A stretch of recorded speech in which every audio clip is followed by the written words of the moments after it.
What's up, everyone? Welcome to Fantasy Football Today, DFS. My name is Sia Nejad, and I'm always joined by Meg Shoup and Mike McClure. Meg, how you doing today? We got a 10-game slate, 7 1 o'clock games, 3 4 o'clock games. I always love the 10. I'm not a big fan of like 11, 12, 13. How you feeling? Yeah, no, I like this slate. I like the 10-game slate, and a lot to talk about, but I like this slate. Mike, this one's interesting. When I look at the game totals, we don't have a lot of the high flyer teams or a lot of the terrible defenses on this slate. When you looked at this, did you think to yourself, oh, this is a sort of a different type of slate, or I'm going to attack this differently? Yeah, it does feel a little different than normal to me. So yeah, I will echo the sentiment that I definitely don't love a 12, 13 game slate. So the smaller, the better. Like if every slate could be like 6, 7 games, that would be truly ideal. But yeah, I think that there's a lot of interesting spots. I think that, as far as the afternoon window, there's, a ton of fantasy points up for grabs with these 3 games too. So the slate, usually sometimes we get like those 3 afternoon games and only one of them really has some fantasy appeal. I think that you could very easily get to expensive pieces in all 3 of the late games. So I think that makes roster construction a little different this week. Meg, before we dive into the 1 o'clock games, Mike's so right. So Cardinals-Seahawks at 4 o'clock. We got Lions-Commanders because the Commanders are still in the league. And the Rams and the 49ers.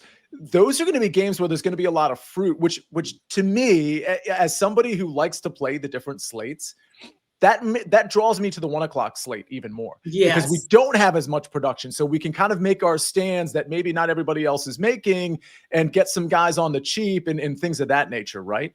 Oh, I definitely like slates like that where you feel like a lot is backloaded to then play more 1 o'clock slate. So I totally agree with you there, but I just had to follow up on what you said. Yes, we have the Cowboys and Bengals defenses off the slate, but Sia, you're forgetting about Washington. Our defense stinks. And I'm going to let out my anger in through playing a lot of Lions. And so we'll talk about it when we get there. But we do have one bad defense on the slate, and it's the Washington Commanders.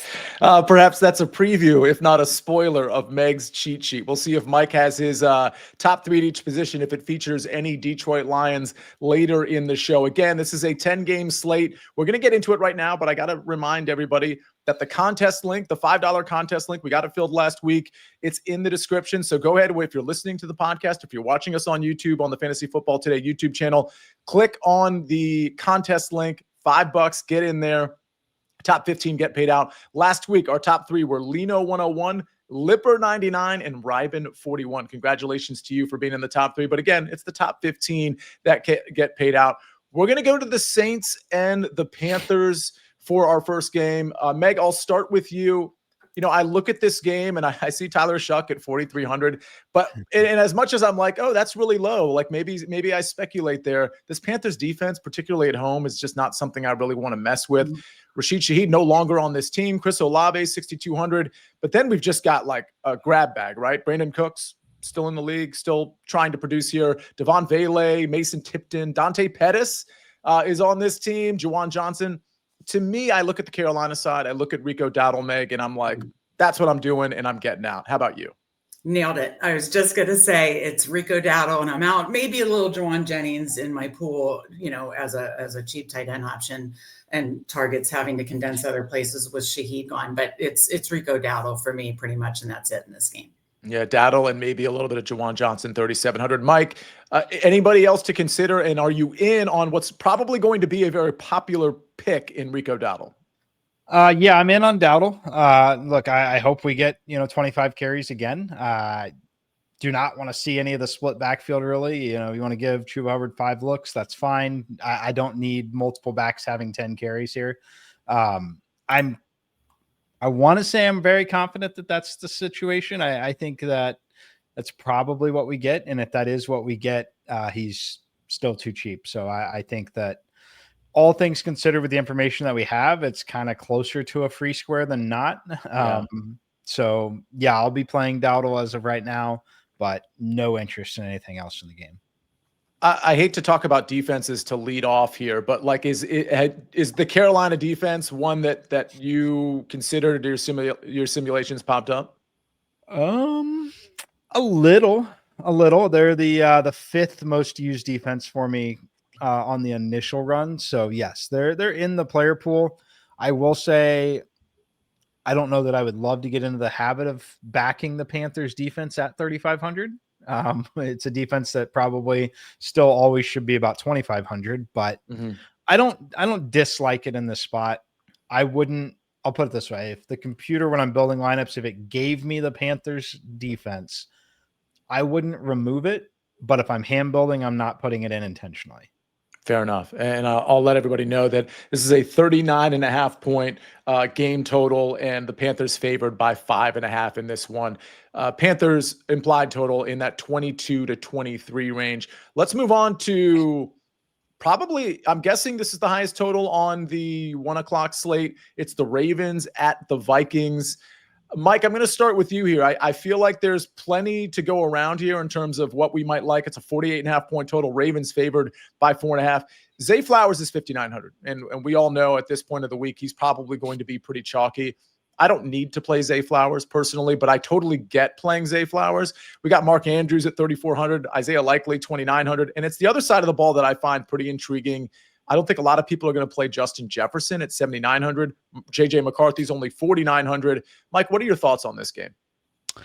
I like it. I like the Ravens side quite a bit. I think the Ravens are just clearly going to be on a mission. I think they're going to be favored in every game the rest of the way. I think they think they have the opportunity to potentially run the table. I liked what I saw from Lamar. He didn't take off and run a ton, which was maybe to be a little bit expected in that first game back. I think this matchup could change that. Just kind of the philosophy defensively, the way that this defense plays, the way they try to pressure quarterbacks. I think it could lead to Lamar taking off more. I also think there's a sentiment that Lamar is going to be cautious and he's not going to run and things like that kind of going around. So I think that we might catch Lamar a little bit lower ownership than we might be lower than it normally would be in these kind of situations. So I'm very much in on Lamar here. I think that he's going to have a big game. I like the pass catchers, mostly Mark Andrews at tight end, but I could get to a little bit of Zay, but a lot of Lamar. Meg, what's interesting about the Lamar conversation is a lot of people with optimal lineups have been getting away with playing cheaper quarterbacks in the mid 5K, low 6K range. So I feel like, to Mike's point, there's two things kind of working against Lamar Jackson's ownership. One is that we're not 100% sure if he's 100%, but also he's 6,800. But what's interesting about what Mike said with the stack is, well, if you stack him with Mark Andrews, I guess you could double stack him, obviously. But even if you double stacked him, which again, with a running quarterback, you typically don't do. But if you stack him with Mark Andrews, that 6,800 doesn't feel so bad anymore. Either way, what do you like in this game?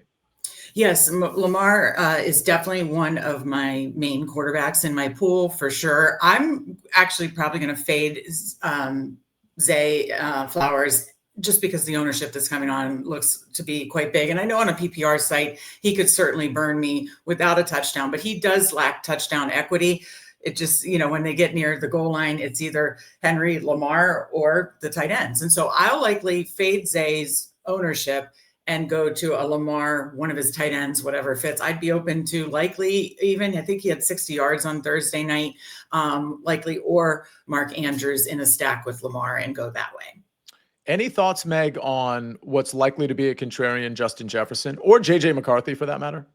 Not JJ McCarthy for me. I've thought about Justin Jefferson. I'm not sure. I've still haven't landed on that one yet. Definitely consideration. But I just think their throwing volume is less with JJ McCarthy at the helm. And so, that just brings down his total. He has to be then really efficient, which we know Jefferson can be. I also think the Ravens defense, has gotten pieces back. And so I don't know if I'm going to get to Jefferson. I'm considering it, but don't know if I'm going to get there. I also want to mention that I also have Henry in my pool. Of course, the Minnesota defense, very hard to figure out here.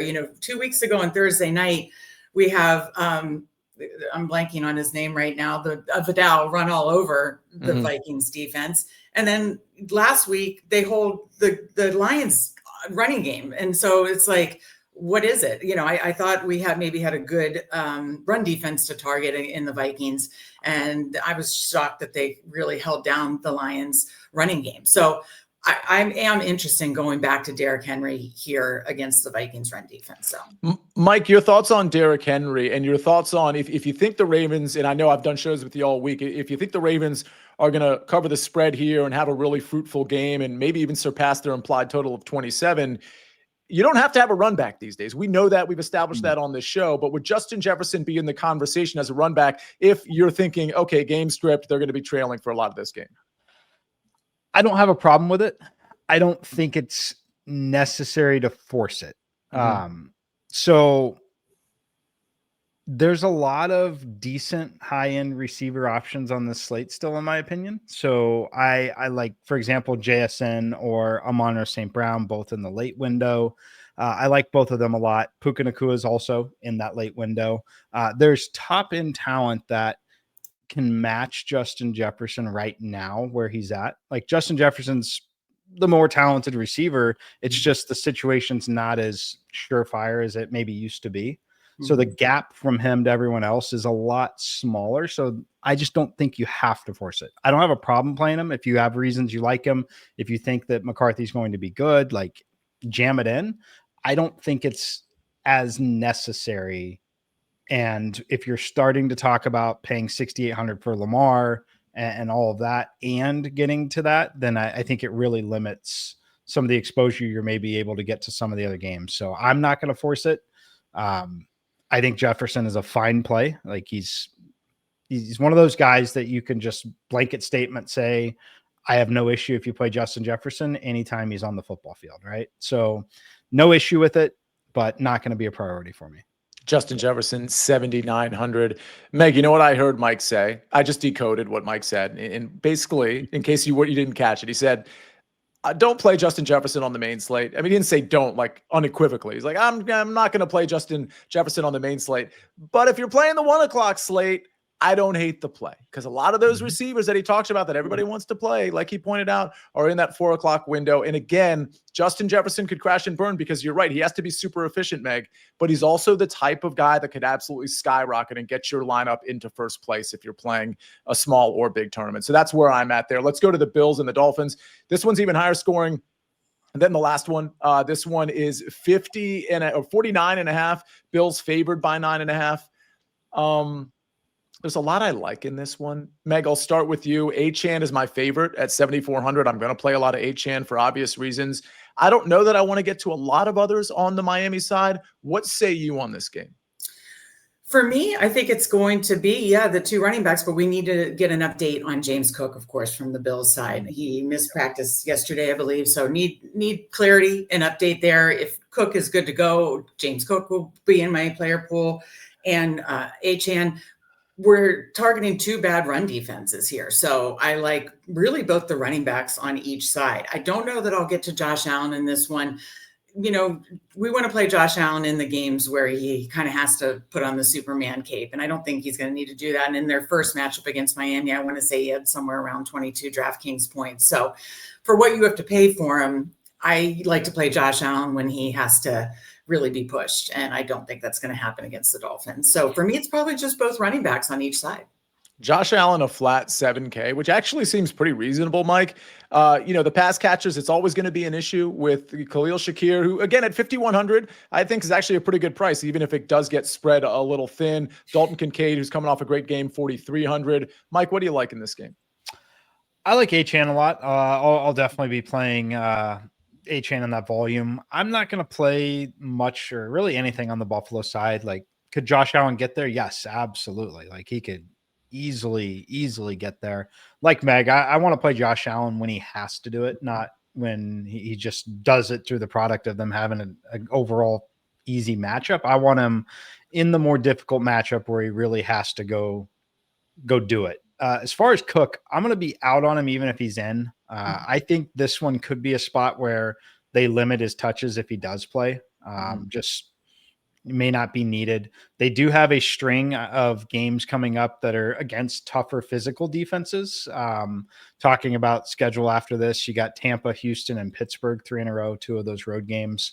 Just tougher defenses to run on in general. I don't know that I think he's going to necessarily sit, but I could see him being, kind of rested a little bit here and losing touches. So I'm going to be out on the Buffalo side. And if you guys want, if you're playing, say 100 lineups or more, 20 or more, like you probably want some Buffalo, and you probably want scenario, exposure to the scenario that Buffalo wins this game 35-10. Like that's in the outcomes.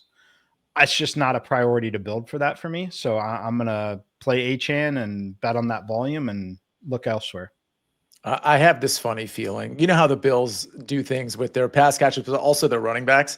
I have this funny feeling that Ty Johnson at 4K is going to get like 2 touchdowns. Mm-hmm. Like he's only going to have like 31 yards, like total yards, or like 35 total yards. And somehow in this game where they're implied for 30 points, by the way, it's going to be Ty Johnson. And everybody who played James Cook, and I'm not saying you shouldn't play him, or Keon Coleman or Khalil Shakir or Kincaid, they're all going to be like, oh, it all went to Ty Johnson. Meg, I had a follow-up question for you on Jalen Waddle, 6,400. We're not interested in a negative game script at 6,400, Jalen Waddle? I do have Waddle in my pool. So Okay. I forgot to mention him, and I do have Kincaid in my pool as well. I was kind of focused on the running backs there. But yeah, I have both in my pool. I just don't know how much I'll get to them. And Malik Washington's starting to get some looks, but honestly, it's not like he's like stretching the field at all. He's just a low ADOT guy that you're just praying gets in the end zone. But at 4,200, we're not considering that low end option. I'm not this week. Look, that's a showdown slate specialty, things like that. But yeah, not on the full slate here. All right. We're going to move on to the rest of the 1 o'clock games. But before we do that, let's hear a message from our partners. This is European soccer's biggest stage. Written in the stars! What a difference she has made! The question is, can you handle it? Can you handle it? The crowd here feels electric. Stream every match of the UEFA Women's Champions League on Paramount+.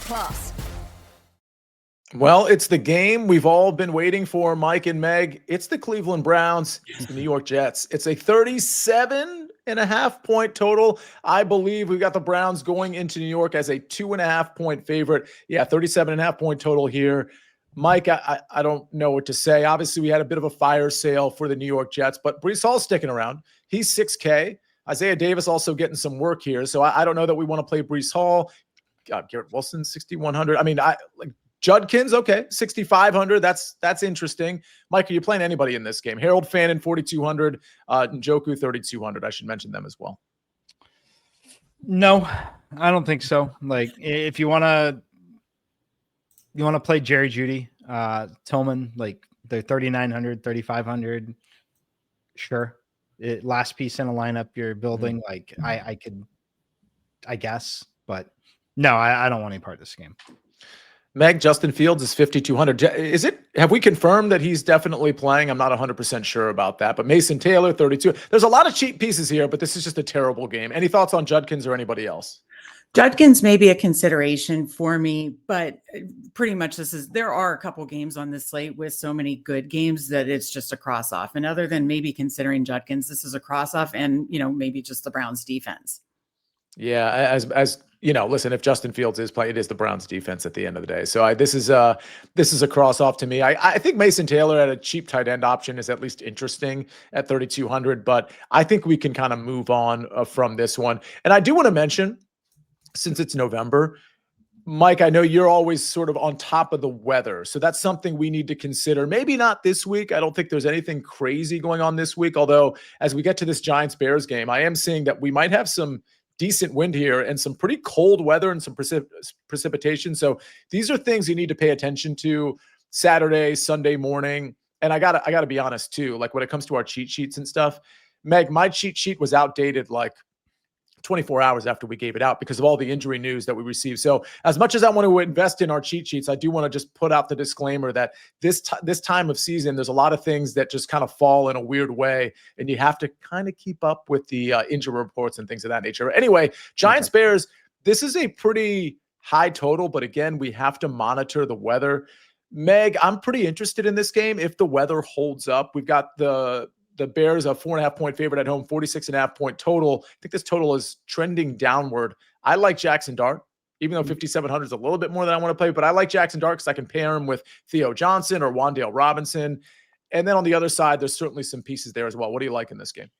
Yeah, as long as the weather holds, like you said, and again, obviously check back on that Saturday night, Sunday morning. I do have a lot of interest in this game as well. Dart is one of my main quarterbacks as well. I actually like pairing him with Slayton. I know that was your call last week. I like going back there. So Dart, Slayton is definitely the priorities on the Giants side. Maybe some Theo Johnson as well, and then on the Chicago side, I mean, you could try to go back to Rome. I hope for my best ball shares that improves, because that has been wonky. They score, there's like almost 100 points scored last week, and Rome gets a 0. That was beyond frustrating. But I think Rome could be a consideration. Maybe he'd be contrarian, but I'll probably go back to Monangai, honestly, even if Swift is active, and hope it can be a contrarian play. They seem to really like him. We know Ben Johnson likes to utilize 2 running backs, and if you can run on the Giants. If he can be more of that like power back for them, I don't know, potentially get some goal line carries. I might try to take a stab at a contrarian Kyle Monangai, even if Swift is active. Yeah, these are things we need to pay attention to, because obviously for some reason DeAndre Swift, Mike, is not active. Right. We're jamming in Kyle Monangai at 5,600 against this terrible Giants rush defense. What do you like in this game? Yeah, it's a wait and see on the injury report. Wait and see on the weather. Swift does say he's playing, so I assume that he's going to play. They could get snow. Could be the first snow of the year in Chicago. It's going to be right on that edge. Heavy rain, heavy snow Saturday night, early Sunday. So it could have an impact. I'm not finding myself on a lot in this game early, which was interesting to me, because when I looked at just the schedule in general, you talk about what Caleb Williams has done and can do. You talk about Jackson Dart, his mobility, the rushing touchdowns. I was expecting to get a decent amount of this game, and I really didn't. I like Zacchaeus just a little bit at 3,600, pending weather. Not going to play it into a big snowstorm or anything like that. Wan'Dale Robinson, I kind of like the volume there. The price point's getting up there at 5,300, but like I like some of these pieces. I was just a little surprised because I thought I might get into game stacks more, prioritizing a lot more Lamar Jackson, a lot more of another quarterback we'll talk about here in a bit. But this is the game that I'm most afraid of not having pieces of, because I despite the total where it's at only 46.5 and the weather, it could be a shootout with both teams in the 30s, in my opinion. The Giants are my favorite game stack, just a preview of my cheat sheet. But again, this is weather pending, obviously. I love Jackson Dart against this Bears defense. Again, you mentioned Slayton, Wan'Dale Robinson, Theo Johnson. I think you could kind of rotate those guys through. I mean, listen, it's not as sexy as a Detroit Lions stack, but a lot of these pieces are super cheap and allow me to do certain things. So we'll have to wait and see. I'm not playing Rome Odunze. I'm probably not playing the pass catchers. I'm not going to try to like spike Colston Loveland or anything like that. And then we'll have to wait and see on the running game. But if there's no injuries on the Bears side, I'm just not going to have a run back. And again, this is weather pending, but I'll have Jackson Dart probably with Theo Johnson because it's such a cheap stack. And then I'll just move on from there. And I don't know, maybe Pepper and Wan'Dale. Go ahead, Meg. Is there an update on Kmet? Because if Kmet's out, I then do have interest in Loveland, but that would be dependent on if Kmet was out. It's a good question. We see here he's got the questionable tag. We're just going to have to wait and see on that, because you're right. That's one I'm going to keep an eye on. I think he's closer to probable than doubtful. Okay. Still questionable, but he did practice on a Wednesday, so it was limited. But he, it wasn't a no practice on Wednesday. So I think I would guess closer to probable than out. Okay. We go from bad weather to good weather. Tampa hosting the Patriots. This one, another really high total. So this is another one that has my interest. Listen, I said at the beginning of the show that there weren't a ton of high totals, but clearly there's at least a few here in that 1 o'clock window that are pretty significant. Bucs favored by 2.5 points here. Mike, I like Drake May's 6,400. I don't mind going back to Drake May, but then again, he's on the road. Correct me if I'm wrong. Tampa coming off that bye. I don't know what to do with the Tampa receivers. Rashad White seems to be like he'd be in play at 6,400. I know you're a fan of him. Kayshon Boutte probably out for this game, so maybe Diggs, maybe somebody cheap like Mac Hollins or Pop Douglas are in play, or maybe even Kyle Williams. What do you like in this game, Mike? A lot, really. I could play both sides of it. I do like Tampa quite a bit. I like them coming off the bye. I like the fact that it's at home. that was a team that I think really needed the bye week, just with the injuries they had suffered and all of the things there. I think they really needed it, and I think they're going to come out looking pretty good. I think that they can kind of go move the ball. Again, I wanted to point out just how people won't like when I say this, but because you can only play who's in front of you, but the Patriots, outside of playing the one game against Buffalo, have not really played anybody this season. They caught the Raiders very early, the Dolphins, Carolina. Then they had that string where they played New Orleans, Tennessee, Cleveland, all consecutive weeks in a row. I just think that this Tampa offense is going to have some success in a big way against New England here. So Baker Mayfield's going to be one of my favorite quarterbacks on the slate. As far as how I'm pairing him, I like Emeka Egbuka. I like Tez Johnson a lot at 4,500. I think Tez has a big game here. I like running back in terms of Rachaad White. I like Cade Otton. I will have Baker doubles or triples, possibly without a bring back on the other side. That was going to be my next question, because I think it's really hard, Meg, to justify, unless you're just trying to spike a cheap guy. I think it's really hard to justify a run back if you're doing Tampa game stacks. Meg, what do you like in this game? I think both these defenses are really tough to run on. So I do like the passing games a lot more because I like so many other quarterbacks. I don't know that I'll actually get to May or Baker, but I like the passing games more. So what I think I'll get to more is kind of maybe the cheaper receivers. Steph Diggs, I think, is still a very reasonable price at 5.8K. And then on the other side, Tez Johnson, I do like his price. I like Egbuka, of course, but he's expensive. So I think I could see myself playing more of like the Cade Otton, Tez Johnson, cheaper pieces to this Bucs passing game. And then Diggs would be my focus priority on the Pats passing game side. You're usually a pretty big Hunter Henry advocate. Any thoughts on him at 35? Yeah, and that would be, thank you. That would be another, as far as like playing the cheaper passing game options.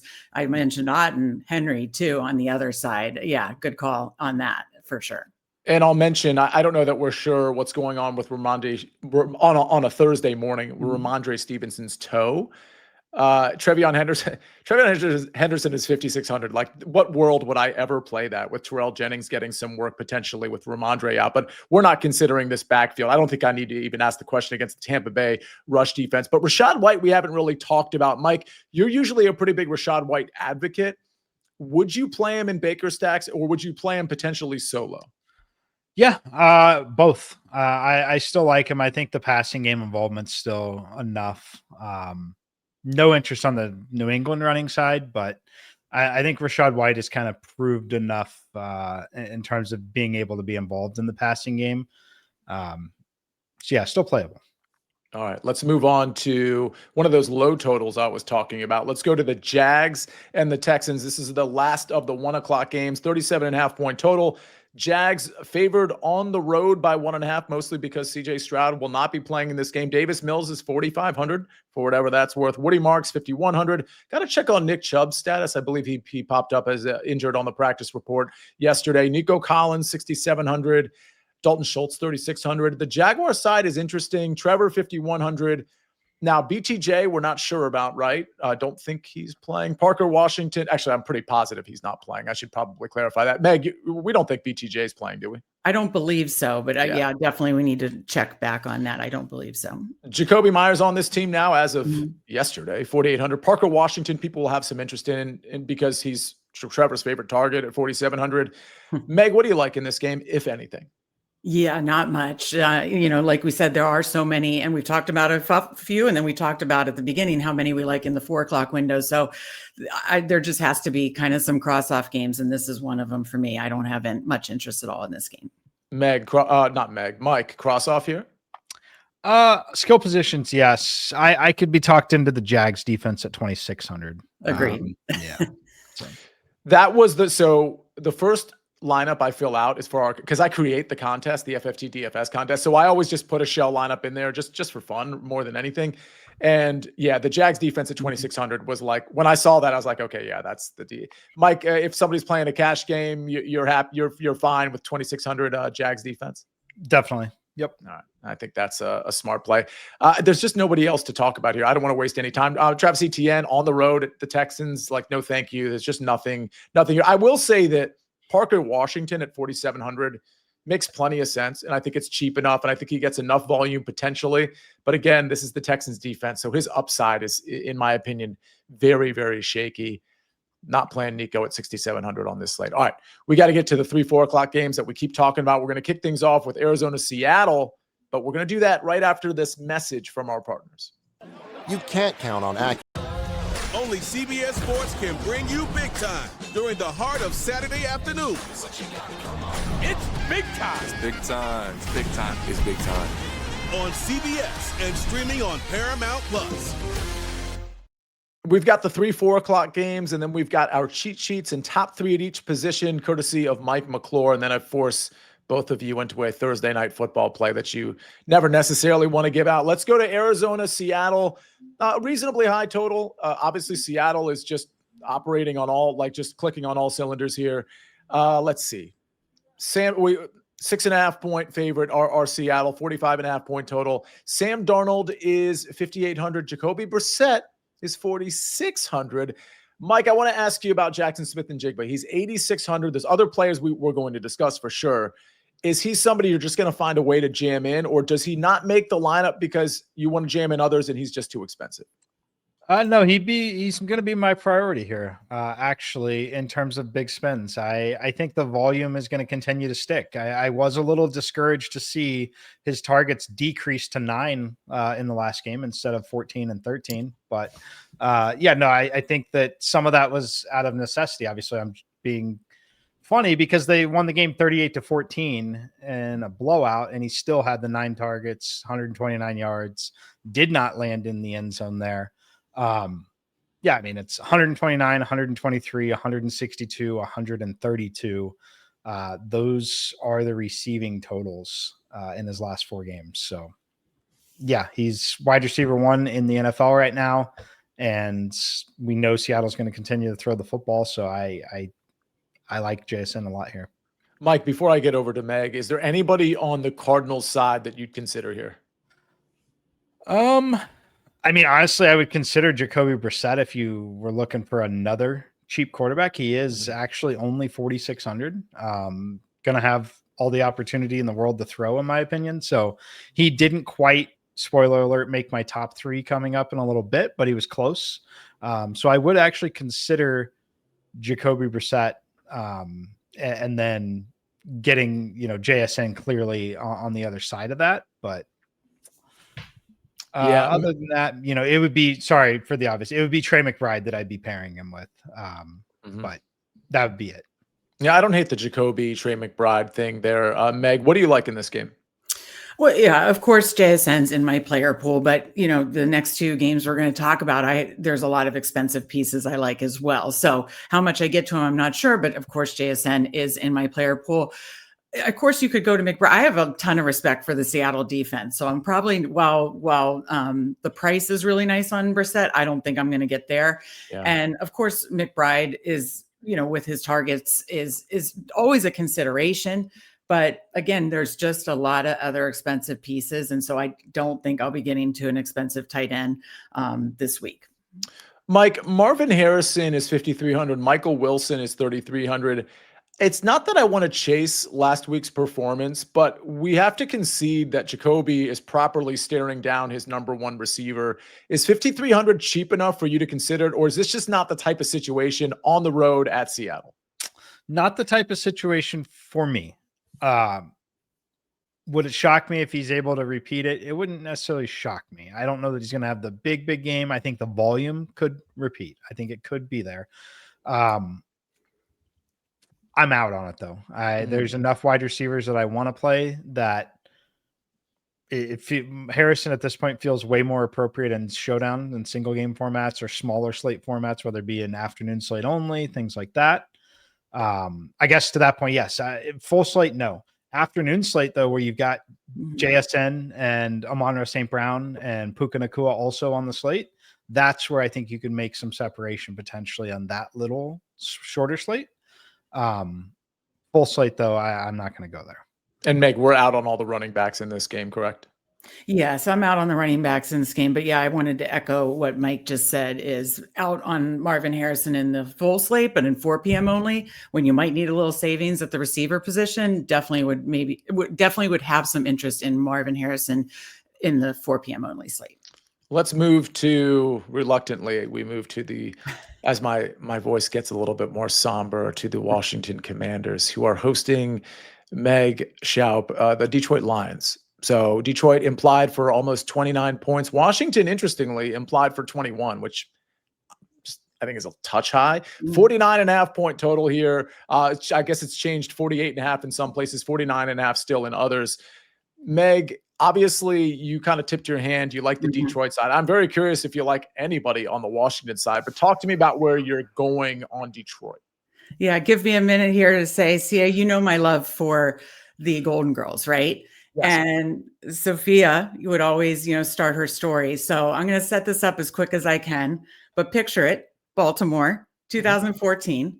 I got my first DFS win by stacking up the Rams against Washington, because I was very frustrated with Washington. And I am very, very, very frustrated with this Washington defense. So I'm going to take my anger out a little bit and try to run that back. Now, in that case, the Rams were contrarian and cheap and allowed me to do other things. This is not the same situation, because the Lions are expensive and I'm sure not many are going to be contrarian. So a very different situation, but a similar theme in that I am going to stack up heavily the Lions against this defense.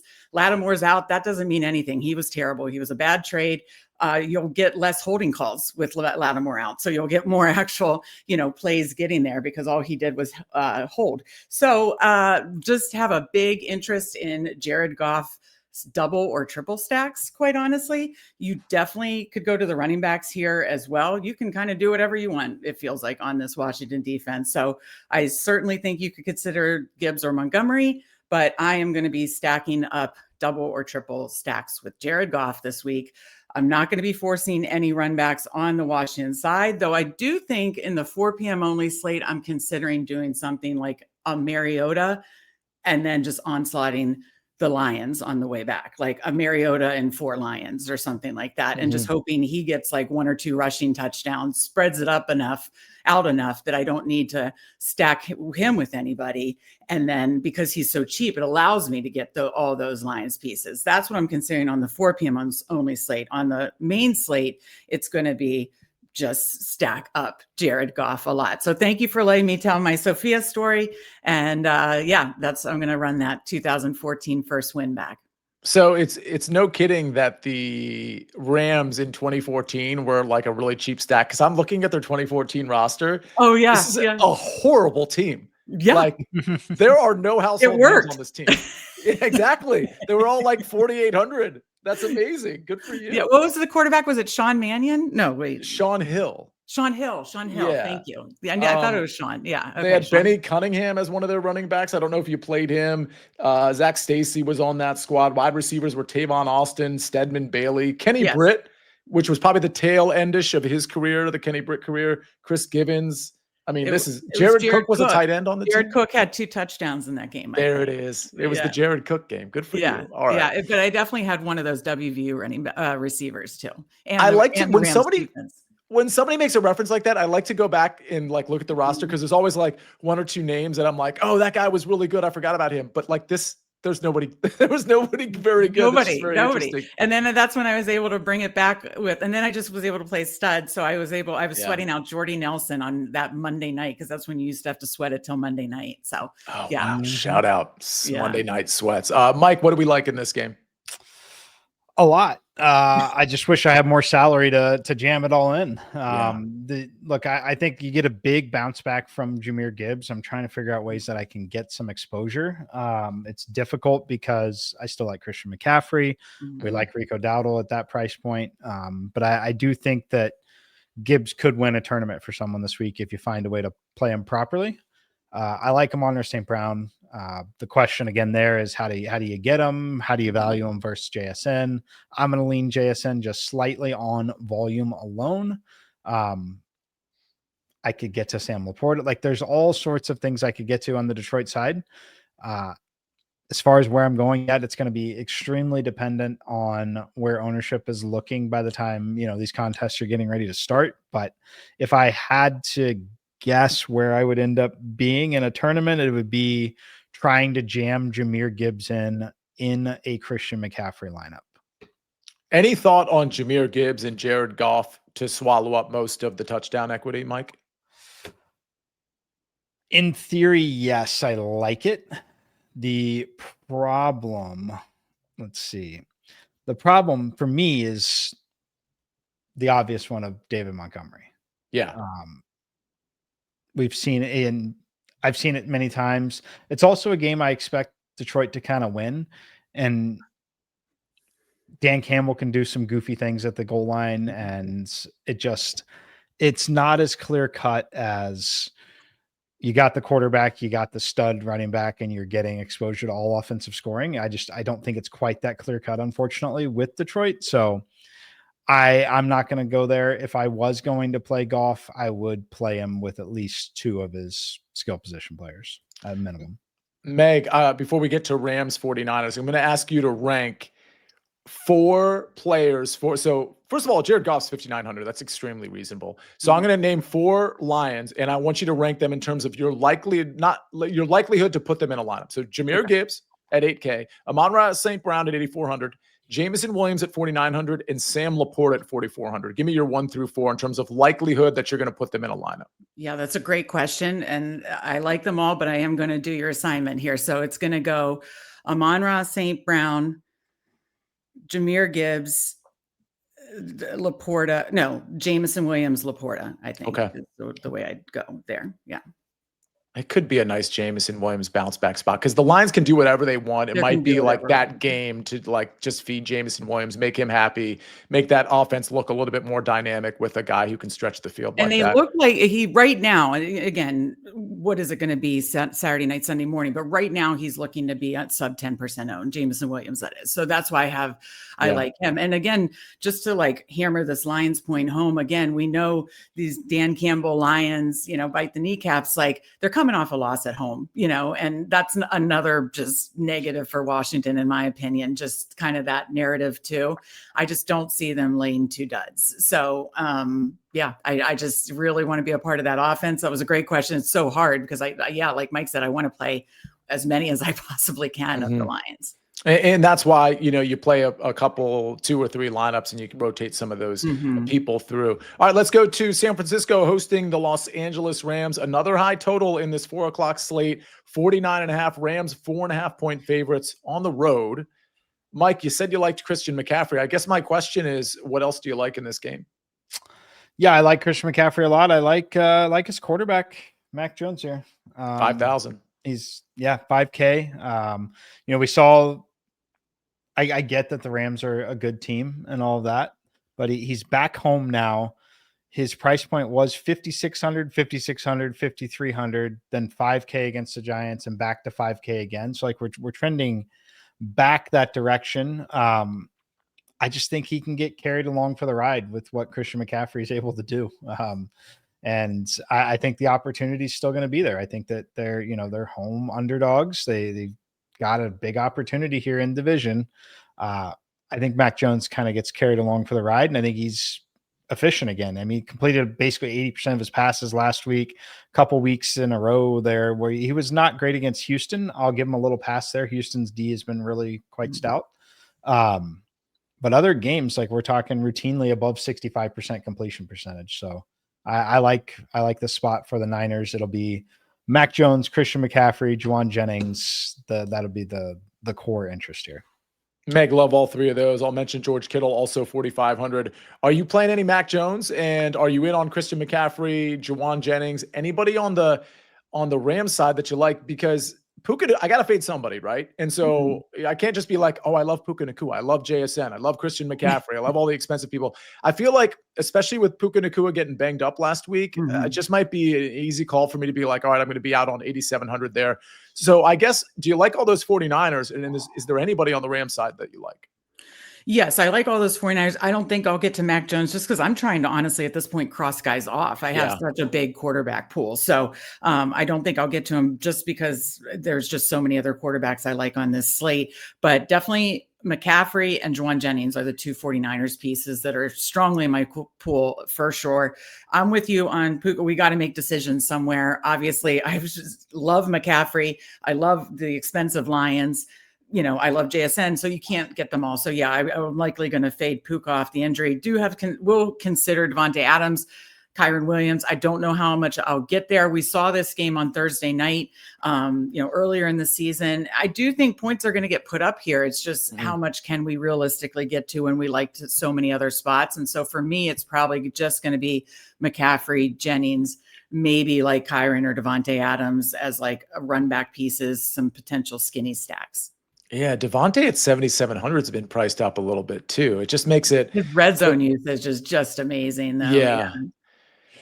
I like so Mac Jones is growing on me to such a degree that I think I probably have the wrong pairing in my cheat sheet, especially because we know the weather is going to be good here in San Francisco. Also, the San Francisco defense continues to sustain injuries on the defensive end, so the Rams are going to score. My question is, do the Rams have like a lot of ball control stuff going on with them just keeping the ball in a lot of these drives and just, paper cutting the 49ers to death? But either way, I think Mac Jones at 5K, Juwan Jennings, like Mac Jones, McCaffrey, Jennings, I think is a great stack for that 4:00 slate and the main slate in general. Did we miss anything?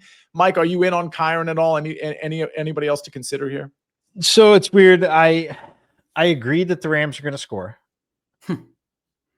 I'm not finding myself getting on this a lot of it. Like, I think that the way the pricing is, like, we could get Puka with 70 yards and a touchdown, which is good, not breaking the slate at his price point. Could get Devontae Adams 50 yards and 1 touchdown, good, but not breaking the slate at his new price of 7,700. I don't think there's a lot of value. I think the pricing on the Rams side is appropriate at this point. I mean, Matt Stafford is as good as he's been. He's 6,500 at this point. I'd rather play Lamar at 68 personally. I can't really get anywhere on the Rams side. I'm just going to hope that it's kind of evenly distributed. That's kind of matched what we've seen, match the price points, and creates enough value and opportunity for the bringbacks on San Francisco. So just San Francisco side, nobody really gets there on the Rams side in a real meaningful way. Is kind of how I'm going to play it. All right. I like that. Let's get to our cheat sheets. And again, I'm going to give out my stack in a second. Actually, I'll just go ahead and do it now. Can we start with mine? We got Debo helping us out on the ones and twos, by the way, as Matthew not with us on this particular episode, but we'll start with my cheat sheet because I've got Jackson Dart and Theo Johnson as my favorite stack. But again, Mac Jones, Jennings, Mac Jones, Christian McCaffrey. I really like that one, especially because we have weather issues in Chicago. So take this with a bit of a grain of salt. I might, when we tweet out the graphic, I actually might end up changing this. I still like this, but again, weather dependent to a large degree. So Mac Jones to any of his skill position players is probably my favorite stack, but Jackson Dart, Theo Johnson is what I have here. Chalk by Achane. It was between Achane and Rico Dowdle. I like them both. I'm willing to play the chalk in both. I'm going to fade Puka Nacua because I can't play every expensive player. My contrarian play is Justin Jefferson. I agree the volume is low, but in this type of game, I think the volume could be a lot higher. And I don't know, maybe JJ McCarthy's a good quarterback, and maybe they just let him sling it in a game where they're going to have to put up points. So Justin Jefferson is my contrarian. And again, Juwan Jennings, my value play. Meg, how about your cheat sheet? Sure. Yeah, I may have gone overboard on the Lions, but I'm gonna mean it. I'm gonna be playing Lions doubles or triples. So Jared Goff, Amon-Ra St. Brown, and then adding in, those other pieces. Chalk buy for me is Christian McCaffrey in that game against the Rams. Chalk fade for me is Zay Flowers. I'm seeing a lot of ownership on him, and when they get near the end zone, it's usually the tight end. So when I play Lamar, I'll probably be stacking him with one of his tight ends. Contrarian play is Jamison Williams, going back to that Lions theme. team. If I'm going to get sub 10% ownership to double or triple stack Jared Goff, I might add Jamison Williams in there, and then value Darius Slayton. That game, Giants Bears, I do like it. Hopefully the weather stays okay. And Slayton at his price, I think, could really help you out, whether he has a week like last week or finds the end zone. Meg, you'd agree that in tournaments, while you're fading Zay Flowers, in cash games, very reasonably priced, definitely play him, or at least consider playing him. Sure, absolutely. All right. Mike, talk to me about, we go to top 3 at each position. Talk to me about your top 3 quarterbacks. Yeah, we're going to start with Mac Jones. I just really like the spot for them. Home underdogs, divisional, pretty high total, and just I think there's going to be opportunity to throw the ball. And when he has, outside of the one game against the Texans, he's been extremely efficient in throwing the football. So I like him a lot. I think there's some good natural stacks there. Lamar Jackson's going to be number 2 for me. I think the sentiment is a little too low. I think it's a good matchup for him, the way that Minnesota likes to defend. And it's win now mode. They have to win every game, and there are no saving Lamar for next week. Like you got to go. You got to go now, right? So I think that he will take off and run a lot in that game. And then Baker Mayfield. I like this spot. I think New England's defense is a little soft. I don't think they've played a lot of great competition yet. Baker and company coming off the bye home game, great conditions. So Mac Jones, Lamar Jackson, and Baker Mayfield. All right. Top 3 running backs. Can't start a top 3 running back list without Christian McCaffrey. This is the ultimate cheat code. The guy is essentially penciled in for 150 yards and a touchdown every week.